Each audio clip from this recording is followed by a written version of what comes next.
Move on to my next round of questions. First of all, I want to thank General Eyre. I don't know if we'll have you back again before the end of session and before you retire as Chief of Defence Staff. And I want to thank you for your incredible service and leadership that you've provided during a difficult time in the Canadian Armed Forces.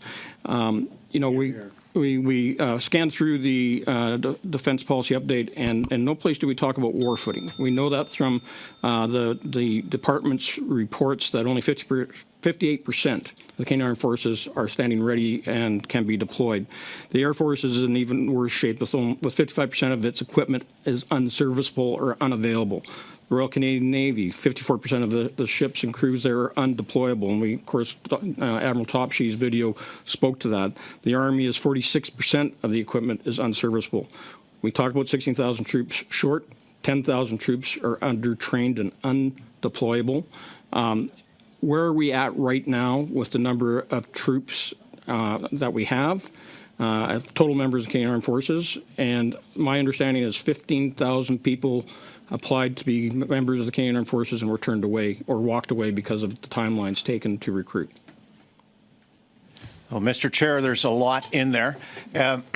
So firstly, on the policy document itself, and you talked about war footing, and so the characterization of the security environment and how as it applies to Canada with the geopolitical, with the technological change, with climate change that's in there, happy with that. Likewise, with the strategic framework of the focus on foundational readiness and deterrence, absolutely necessary. And I think something that all Canadians need to realize is the relationship of our vital national interest of prosperity to deterrence, deterring aggression, deterring instability in the international order. As a trading nation, absolutely required. You think we got financial problems now? If we can't collectively deter, further imperialism and the like, it's going to be much more difficult. In terms of readiness, again, happy to see that we were listened to in terms of building up foundational readiness. Before we get new capabilities, we need to build readiness in what we have. If we look at the pillars of readiness, personnel, which I'll get to in a second, equipment, and the serviceability rate for which we're getting the national procurement funds. Not everything we asked for, but interesting here because I think that we got a lot here to discuss in the defense policy update.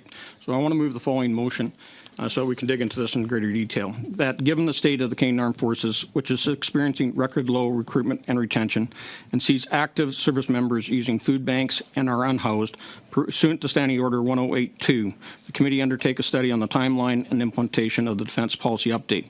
That the committee shall hold a minimum of 7 meetings for the duration of the study, and that the committee invite the Minister of Public Service and Procurement along with relevant defense industry, academics, and other stakeholders, and that the committee report its findings to the House.